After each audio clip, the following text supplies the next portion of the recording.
Chapter 20. Reek. They gave him a horse and a banner, a soft woolen doublet and a warm fur cloak, and set him loose. For once he did not stink. "Come back with that castle," said Damon Dance for me as he helped Reek climb shaking into the saddle. "Or keep going and see how far you get before we catch you." He'd like that. He would. Grinning, Damon gave the horse a lick across the rump with his whip, and the old stot whinnied and lurched into motion. Reek did not dare look back, for fear that Damon and Yellow Dick and Grunt and the rest were coming after him. That all of this was just another of Lord Ramsay's japes, some cruel test to see what he would do if they gave him a horse and set him free.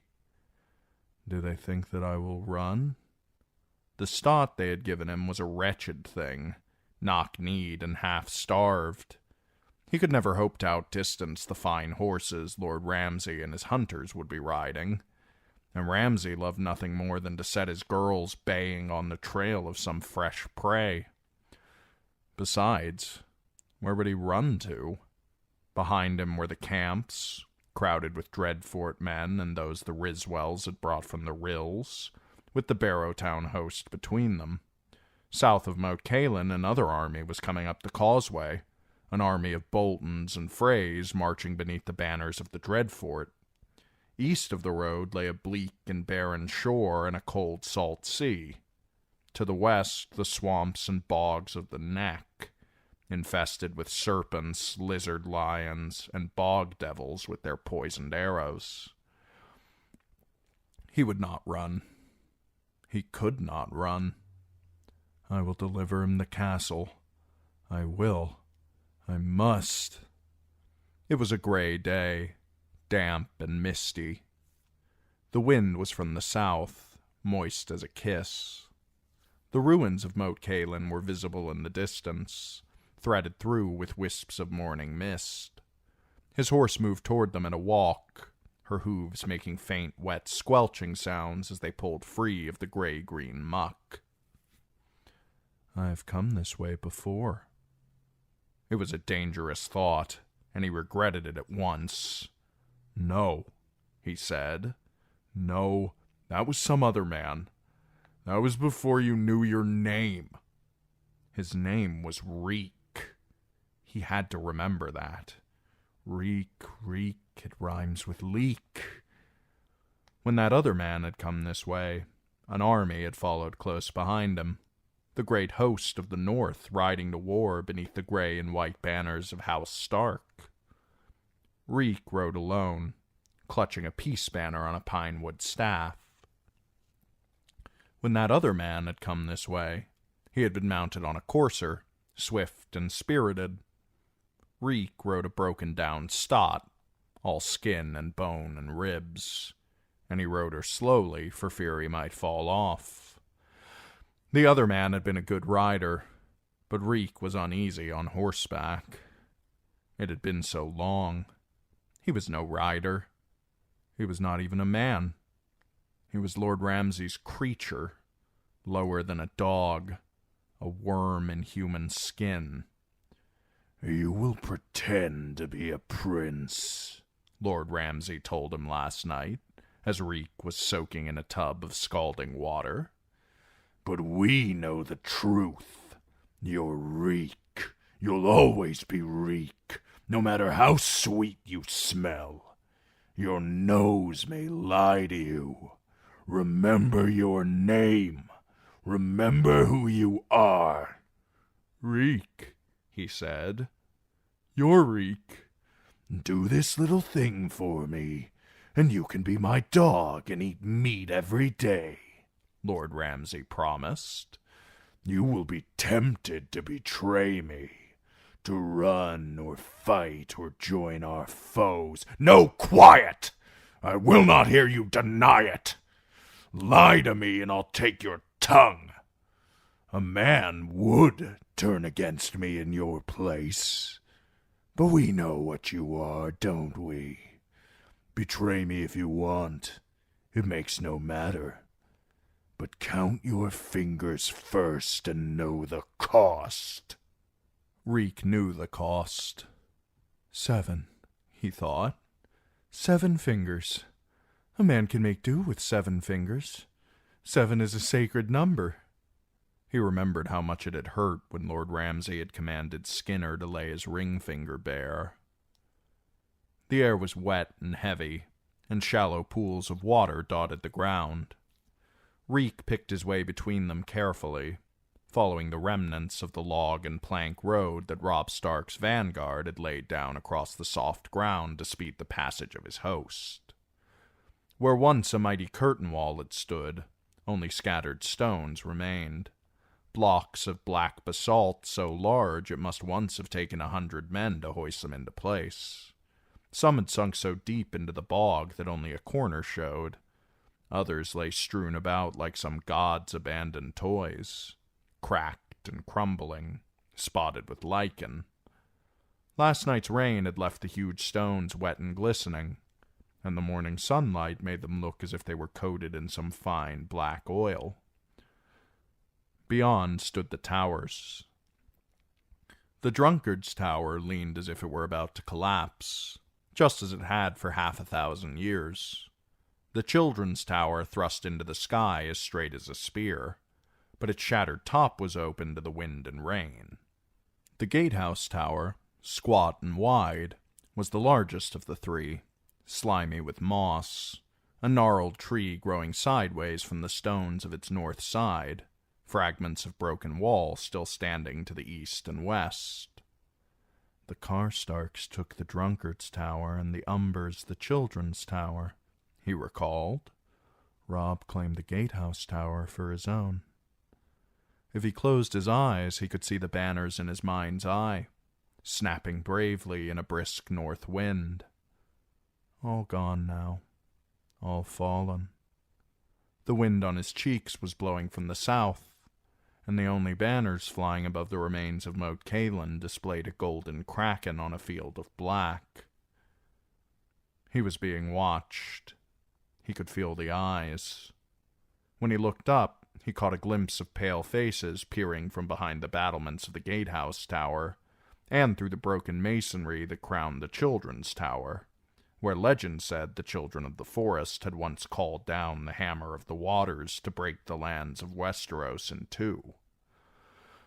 The only dry road through the neck was the causeway, and the towers of Moat Cailin plugged its northern end like a cork in a bottle. The road was narrow, the ruins so positioned that any enemy coming up from the south must pass beneath and between them.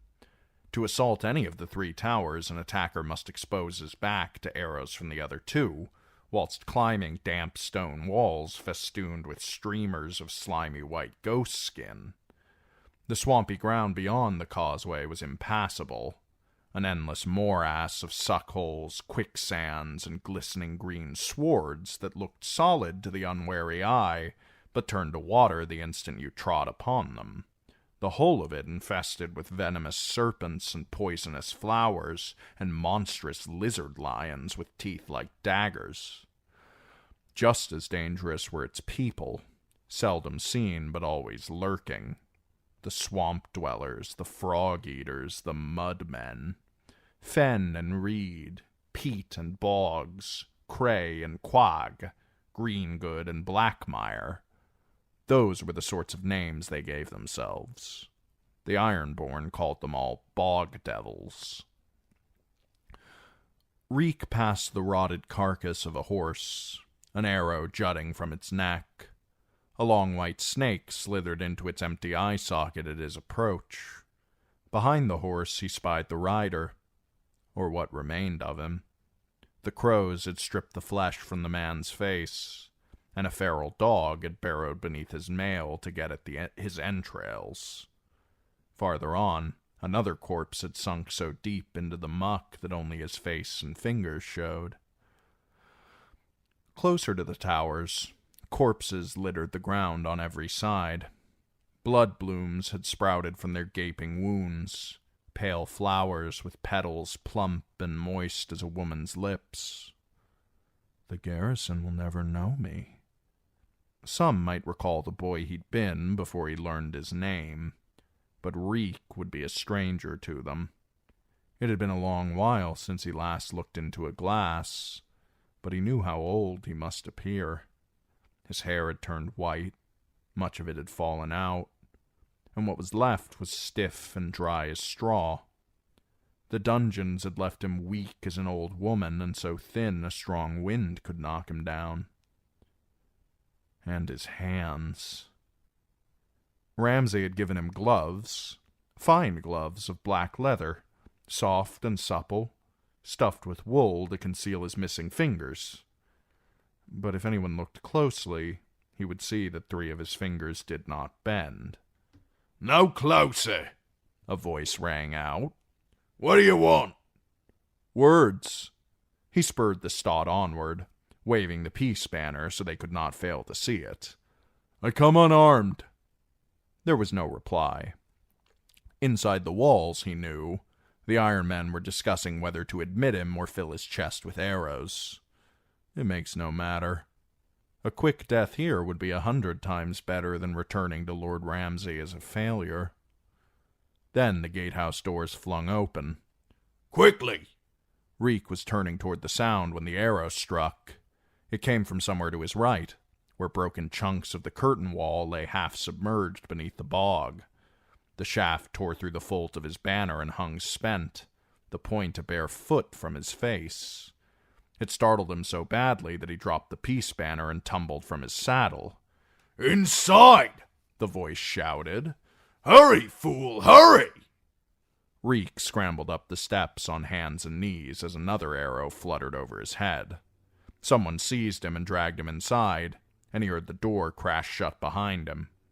He was pulled to his feet and shoved against a wall.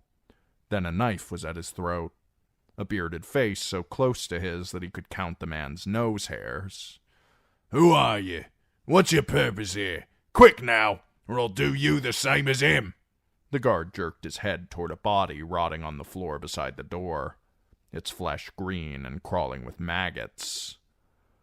"I am Ironborn," Reek answered, lying.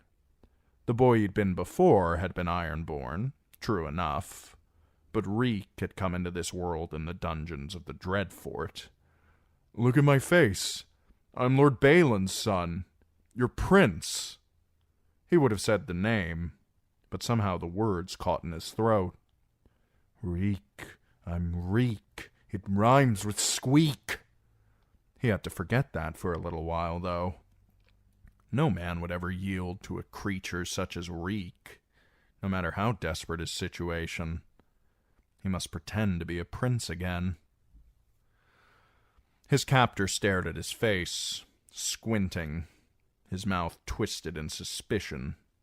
His teeth were brown, and his breath stank of ale and onion.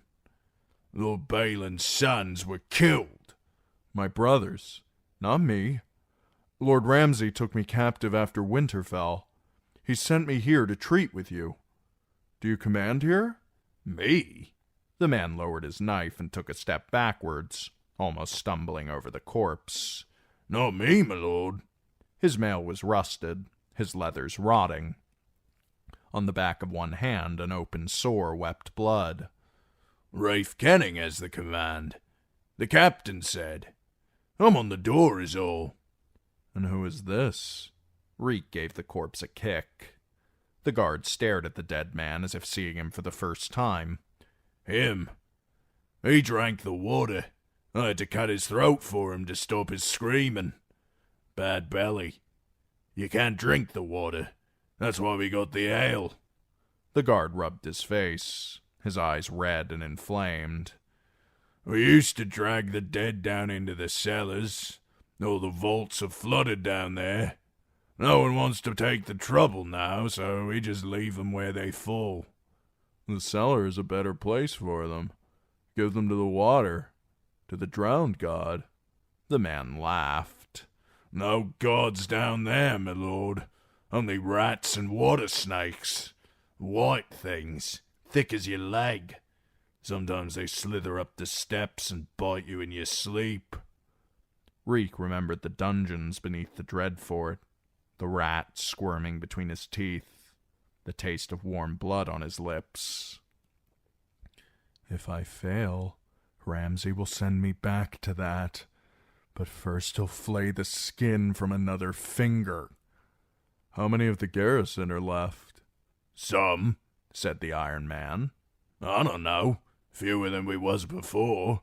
Some in the drunkard's tower, too, I think. Not the children's tower. Dagon Cod went over there a few days back. Only 2 men left alive, he said. And they was eating on the dead ones. He killed them both, if you can believe that. Moat Cailin has fallen, Reek realized then. Only no one has seen fit to tell them. He rubbed his mouth to hide his broken teeth and said, I need to speak with your commander. Kenning? The guard seemed confused. He don't have much to say these days. He's dying. Might be he's dead. I haven't seen him since, I don't remember when. Where is he?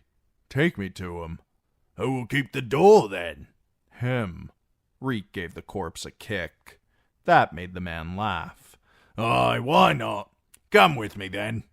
He pulled a torch down from a wall sconce and waved it till it blazed up bright and hot. This way. The guard led him through a door and up a spiral stair, the torchlight glimmering off black stone walls as they climbed. The chamber at the top of the steps was dark, smoky, and oppressively hot. A ragged skin had been hung across the narrow window to keep the damp out, and a slab of peat smoldered in a brazier. The smell in the room was foul, a miasma of mold and piss and night soil, of smoke and sickness. Soiled rushes covered the floor, whilst a heap of straw in the corner passed for a bed. Rafe Kenning lay shivering beneath a mountain of furs. His arms were stacked beside him, sword and axe, mail hauberk, iron war helm. His shield bore the storm god's cloudy hand, lightning crackling from his fingers down to a raging sea.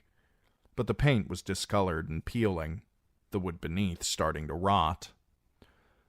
Rafe was rotting too. Beneath the furs he was naked and feverish, his pale, puffy flesh covered with weeping sores and scabs. His head was misshapen, one cheek grotesquely swollen, his neck so engorged with blood that it threatened to swallow his face.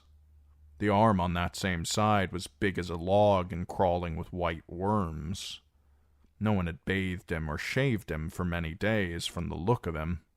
One eye wept pus, and his beard was crusty with dried vomit. "What happened to him?" asked Reek. "He was on the parapets and some bog devil loosed an arrow at him. It was only a graze, but they poison their shafts, smear the points with shit and worse things. We poured boiling wine into the wound, but it made no difference." "I cannot treat with this thing." "Kill him," Reek told the guard. "His wits are gone. He's full of blood and worms." The man gaped at him. "The captain put him in command." "You put a dying horse down?" "What horse? I never had no horse." "I did." The memory came back in a rush. Smiler's screams had sounded almost human. His mane afire. He had reared up on his hind legs, blind with pain, lashing out with his hooves. No, not mine. He was not mine. Reek never had a horse. "I will kill him for you." Reek snatched up Rafe Kenning's sword where it leaned against the shield. He still had fingers enough to clasp the hilt. When he laid the edge of the blade against the swollen throat of the creature on the straw, the skin split open in a gout of black blood and yellow pus. Kenning jerked violently, then lay still. An awful stench filled the room. Reek bolted for the steps. The air was damp and cold there, but much cleaner by comparison. The Iron Man stumbled out after him, white-faced and struggling not to retch. Reek grasped him by the arm. "Who was second in command?" Where are the rest of the men? Up on the battlements or in the hall, sleeping, drinking. They'll take you if you like. Do it now. Ramsay had only given him a day. The hall was dark-stoned, high-ceilinged and drafty, full of drifting smoke, its stone walls spotted by huge patches of pale lichen. A peat fire burned low in a hearth blackened by the hotter blazes of years past. A massive table of carved stone filled the chamber as it had for centuries. There was where I sat the last time I was here, he remembered. Rob was at the head of the table, with the great John to his right and Roose Bolton on his left. The Glovers sat next to Helman Tallheart. Carr Stark and his sons were across from them. 24 Ironborn sat drinking at the table. A few looked at him with dull, flat eyes when he entered. The rest ignored him. All the men were strangers to him. Several wore cloaks fastened by brooches in the shape of silver codfish. The cods were not well regarded in the Iron Islands. The men were said to be thieves and cowards, the women wantons who bedded with their own fathers and brothers. It did not surprise him that his uncle had chosen to leave these men behind when the Iron Fleet went home. This will make my task that much easier. Rafe Kenning is dead, he said. Who commands here? The drinkers stared at him blankly. One laughed, another spat. Finally, one of the cods said, Who's this? Lord Balin's son. Reek. My name is Reek. It rhymes with cheek. I am here at the command of Ramsay Bolton, Lord of the Hornwood and heir to the Dreadfort, who captured me at Winterfell. His host is north of you, his father's to the south, but Lord Ramsay is prepared to be merciful if you yield Moat Cailin to him before the sun goes down.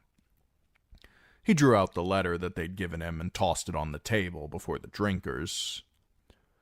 One of them picked it up and turned it over in his hands, picking at the pink wax that sealed it. After a moment he said, Parchment? What good is that? It's cheese we need, and meat. Steel, you mean, said the man beside him, a graybeard whose left arm ended in a stump. Swords, axes, aye, and bows. 100 more bows and men to loose the arrows. Ironborn do not surrender, said a third voice. Tell that to my father. Lord Balon bent the knee when Robert broke his wall, elsewise he would have died. As you will, if you do not yield.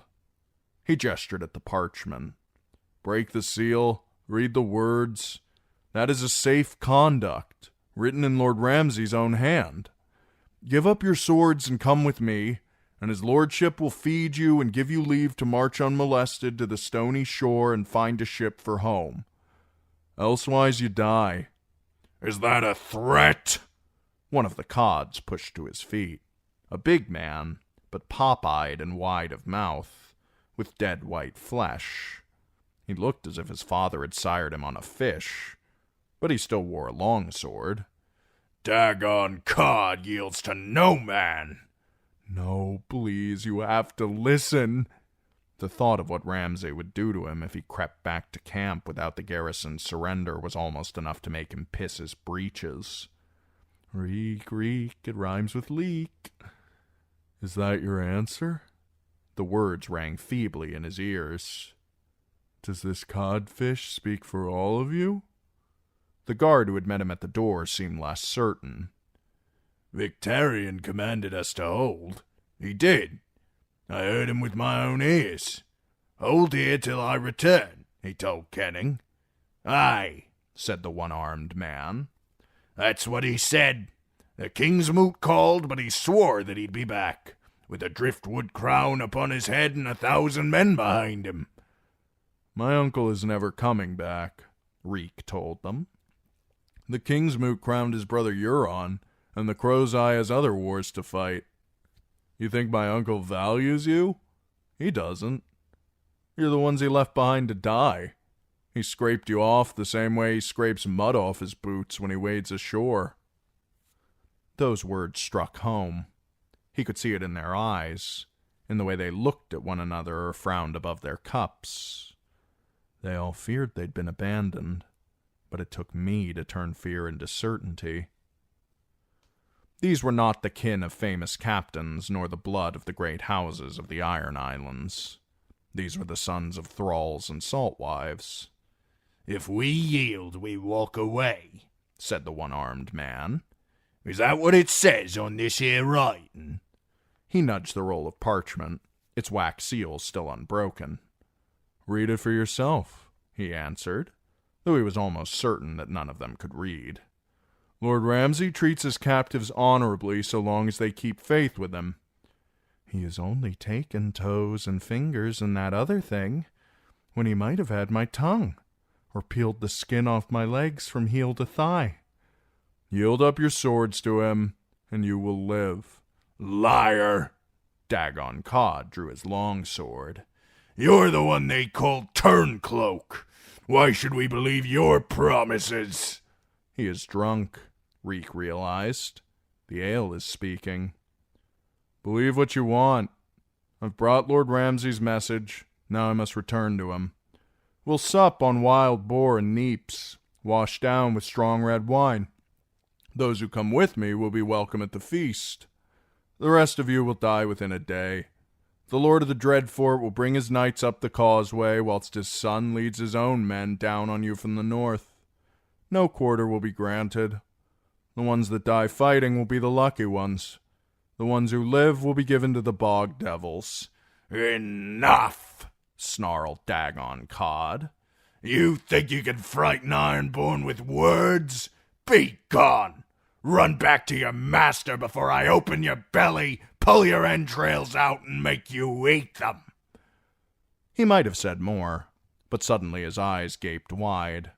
A throwing axe sprouted from the center of his forehead with a solid thunk. Cod's sword fell from his fingers. He jerked like a fish on a hook, then crashed face first onto the table. It was the one-armed man who'd flung the axe. As he rose to his feet, he had another in his hand. "Who else wants to die?" he asked the other drinkers. "Speak up, I'll see you do." Thin red streams were spreading out across the stone from the pool of blood where Dagon Cod's head had come to rest. "Me? I mean to live, and that don't mean staying here to rot." One man took a swallow of ale. Another turned his cup over to wash away a finger of blood before it reached the place where he was seated.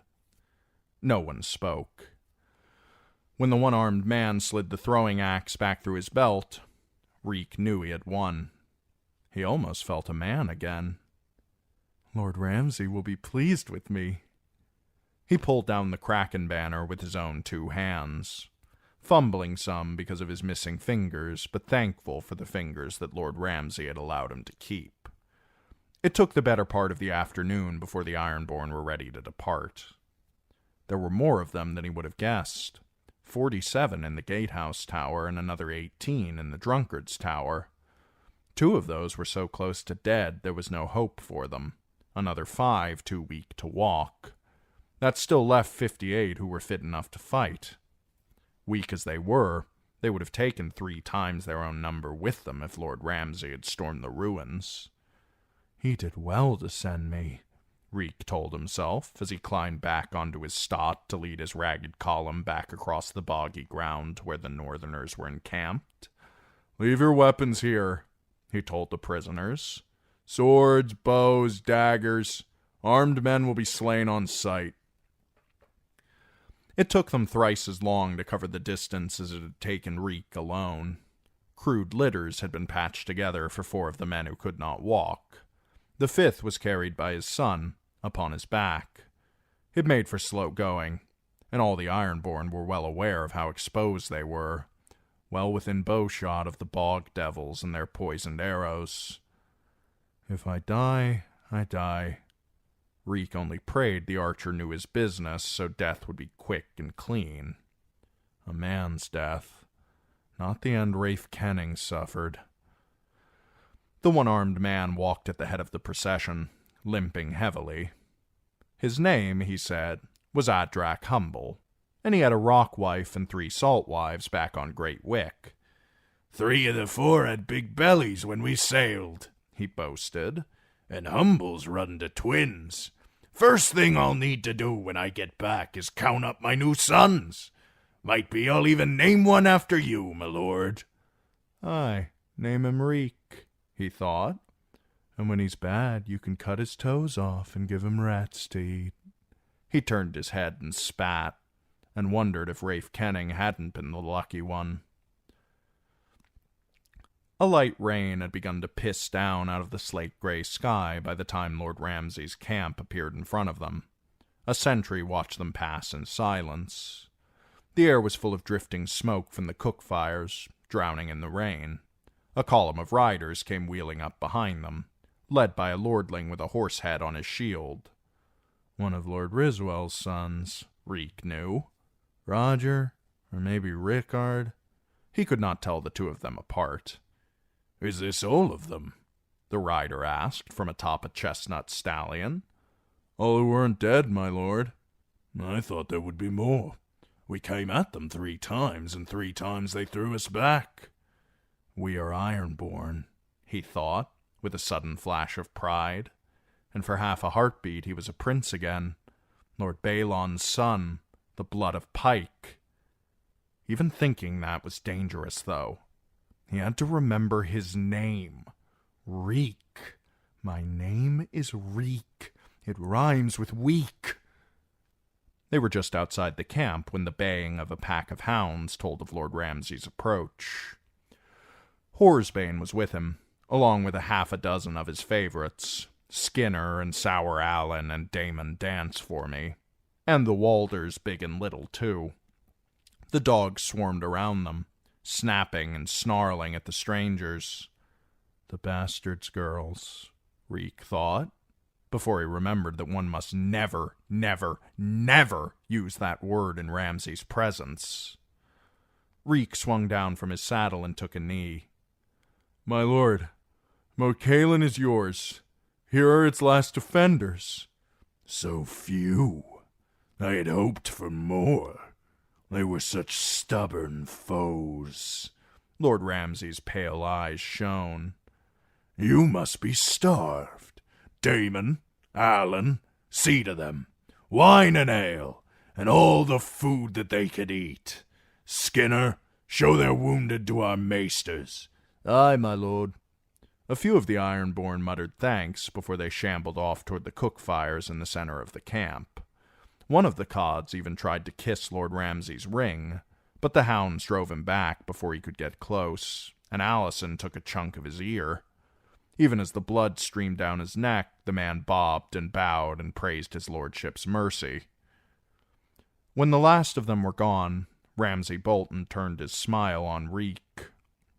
He clasped him by the back of the head, pulled his face close, kissed him on the cheek, and whispered, My old friend Reek, did they really take you for their prince? What bloody fools these Iron Men. The gods are laughing. All they want is to go home, my lord. And what do you want, my sweet Reek? Ramsay murmured, softly as a lover. His breath smelled of mulled wine and cloves, so sweet. Such valiant service deserves a reward. I cannot give you back your fingers or your toes, but surely there is something you would have of me. Shall I free you instead? Release you from my service? Do you want to go with them? Return to your bleak isles in the cold gray sea? Be a prince again? Or would you sooner stay my leal serving man? A cold knife scraped along his spine. Be careful, he told himself. Be very, very careful. He did not like his lordship's smile, the way his eyes were shining, the spittle glistening at the corner of his mouth. He had seen such signs before. "You are no prince. You're Reek. Just Reek. It rhymes with freak. Give him the answer that he wants." "My lord," he said, "my place is here with you. I'm your Reek. I only want to serve you. All I ask, a skin of wine. That would be reward enough for me. Red wine, the strongest that you have. All the wine a man can drink." Lord Ramsay laughed. "You're not a man, Reek. You're just my creature. You'll have your wine, though. Walder, see to it. And fear not, I won't return you to the dungeons. You have my word as a Bolton. We'll make a dog of you instead. Meat every day, and I'll even leave you teeth enough to eat it. You can sleep beside my girls. Ben, do you have a collar for him?" "I'll have one made, my lord," said old Ben Bones. The old man did better than that. That night, besides the collar, there was a ragged blanket, too, and half a chicken. Reek had to fight the dogs for the meat, but it was the best meal he'd had since Winterfell. And the wine. The wine was dark and sour, but strong. Squatting amongst the hounds, Reek drank until his head swam, retched, wiped his mouth, and drank some more. Afterward he lay back and closed his eyes. When he woke, a dog was licking vomit from his beard, and dark clouds were scuttling across the face of a sickle moon. Somewhere in the night, men were screaming. He shoved the dog aside, rolled over, and went back to sleep. The next morning, Lord Ramsay dispatched 3 riders down the causeway to take word to his Lord Father that the way was clear. The flayed man of House Bolton was hoisted above the gatehouse tower, where Reek had hauled down the golden kraken of pike. Along the rotting plank road, wooden stakes were driven deep into the boggy ground. There the corpses festered, red and dripping. 63, he knew. There are 63 of them. One was short half an arm. Another had a parchment shoved between its teeth, its wax seal still unbroken. 3 days later, the vanguard of Roose Bolton's hosts threaded its way through the ruins and past the row of grisly sentinels. 400 mounted Freys clad in blue and gray, their spear points glittering whenever the sun broke through the clouds. 2 of old Lord Walder's sons led the van. One was brawny, with a massive jut of jaw and arms thick with muscle. The other had hungry eyes close set above a pointed nose, a thin brown beard that did not quite conceal the weak chin beneath it, a bald head.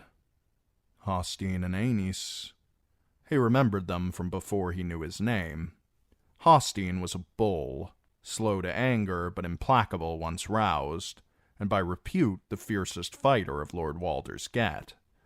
Aenys was older, crueler, and more clever, a commander, not a swordsman. Both were seasoned soldiers. The Northmen followed hard behind the van, their tattered banners streaming in the wind. Reek watched them pass. Most were afoot, and there were so few of them. He remembered the great hosts that marched south with the young wolf, beneath the dire wolf of Winterfell. 20,000 swords and spears had gone off to war with Robb, or near enough to make no matter, but only 2 in 10 were coming back, and most of those were Dreadfort men. Back where the press was thickest, at the center of the column rode a man armored in dark gray plate over a quilted tunic of blood-red leather. His rondels were wrought in the shape of human heads, with open mouths that shrieked in agony. From his shoulders streamed a pink woolen cloak embroidered with droplets of blood. Long streamers of red silk fluttered from the top of his closed helm. No Crannog man will slay Roose Bolton with a poisoned arrow, Reek thought when he first saw him. An enclosed wagon groaned along behind him, drawn by 6 heavy draft horses and defended by crossbowmen, front and rear. Curtains of dark blue velvet concealed the wagon's occupants from watching eyes. Farther back came the baggage train, lumbering wains laden with provisions and loot taken in the war, and carts crowded with wounded men and cripples. And at the rear, more frays, at least 1,000, maybe more. Bowmen, spearmen, peasants armed with scythes and sharpened sticks, free riders and mounted archers, and another 100 knights to stiffen them. Collared and chained and back in rags again, Reek followed with the other dogs at Lord Ramsay's heels when his lordship strode forth to greet his father. When the rider in the dark armor removed his helm, however, the face beneath was not the one that Reek knew. Ramsay's smile curdled at the sight, and anger flashed across his face. "What is this? Some mockery?" "Just caution," whispered Roose Bolton, as he emerged from behind the curtains of the enclosed wagon. The Lord of the Dreadfort did not have a strong likeness to his bastard son. His face was clean-shaved, smooth-skinned, ordinary, not handsome but not quite plain. Though Roose had been in battles, he bore no scars. Though well past 40, he was as yet unwrinkled, with scarce a line to tell of the passage of time. His lips were so thin that when he pressed them together they seemed to vanish altogether. There was an agelessness about him, a stillness. On Roose Bolton's face, rage and joy looked much the same. All he and Ramsay had in common were their eyes. His eyes are ice. Reek wondered if Roose Bolton ever cried. If so, do the tears feel cold upon his cheeks? Once, a boy called Theon Greyjoy had enjoyed tweaking Bolton as they sat at council with Robb Stark, mocking his soft voice and making japes about leeches. He must have been mad. This is no man to jape with. You had only to look at Bolton to know that he had more cruelty in his pinky toe than all the Freys combined. "Father." Lord Ramsay knelt before his sire. Lord Roose studied him for a moment. "You may rise." He turned to help 2 young women down from inside the wagon. The first was short and very fat, with a round red face and 3 chins wobbling beneath a sable hood. "My new wife," Roose Bolton said. "Lady Walda, this is my natural son. Kiss your stepmother's hand, Ramsay." He did. "And I am sure you will recall the Lady Arya, your betrothed." The girl was slim and taller than he remembered, but that was only to be expected. Girls grow fast at that age. Her dress was gray wool bordered with white satin. Over it she wore an ermine cloak clasped with a silver wolf's head. Dark brown hair fell halfway down her back, and her eyes... That is not Lord Eddard's daughter. Arya had her father's eyes, the gray eyes of the Starks. A girl her age might let her hair grow long, add inches to her height, see her chest fill out, but she could not change the color of her eyes. That's Sansa's little friend, the Stewart girl. Jane, that was her name. Jane Poole. "Lord Ramsay?" The girl dipped down before him. That was wrong as well. The real Arya Stark would have spat into his face. "I pray that I will make you a good wife and give you strong sons to follow after you." "That you will," promised Ramsay. "and soon."